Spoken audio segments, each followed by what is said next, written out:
The medieval times of Europe were one of the longest times of disunity in Europe. It was the result of the fall of the Roman Empire in 476, in which the East formed into the culturally diverse Byzantine Empire, while the west of Europe became feudal, thus medieval Europe. There was no long-term empire that ruled during the medieval kingdoms. Europe was divided into many small, often warring kingdoms. During the predominant time of the Middle Ages, approximately 1000 to 1500 BCE, the prevailing organizational systems of these kingdoms was the feudal manor system.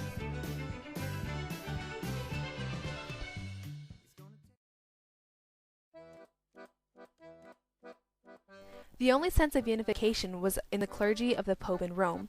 Laws were written by the Pope, who ruled according to the Bible, but the Pope only intervened into a king's ruling if it was seen as unjust.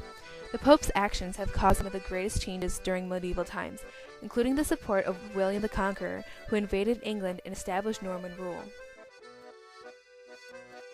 At a more local level, at the top of the pyramid was the monarchy, which consisted of the often hereditary line of rulers in a kingdom. This ruling king claimed ownership of all the land in the kingdom. This class was the most wealthy and smallest of those in medieval times. They often enjoyed luxuries not available to anyone else, even those from as far as China. Just below the king were the nobles, the wealthy upper class of feudal Europe. This class was very small, only about 6% of the population. These nobles were granted manors or large parcels of land in return for complete loyalty to the king, including the nobles' agricultural yields and military service. They were also very privileged and educated. Of less importance than the nobles were the vassals, or the fighting class of feudal Europe, the knights. Oftentimes they were granted fiefs by the nobles, which were smaller parts of land inside a manor, to control and yield crop.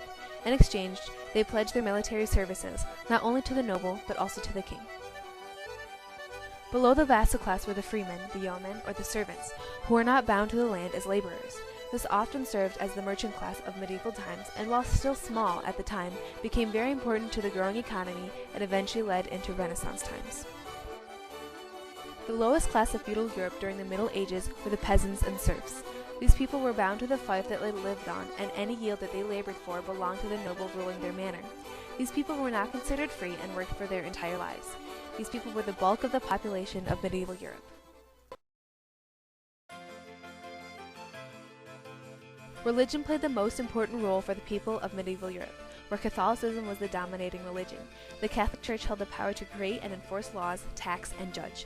The Great Schism of 1054 created a rift between the Pope in Rome and the so-claimed Pope of France in Avignon.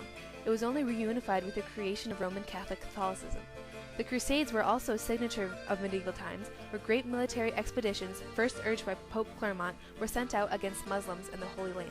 It was said that if a person served, they were granted eternal life in heaven by the Pope. A knight's code of chivalry also made up a large part of the vassal's way of life. They lived by this code to serve and protect their king, but also to respect women. This code was often abused by the knights to serve for their own personal benefit.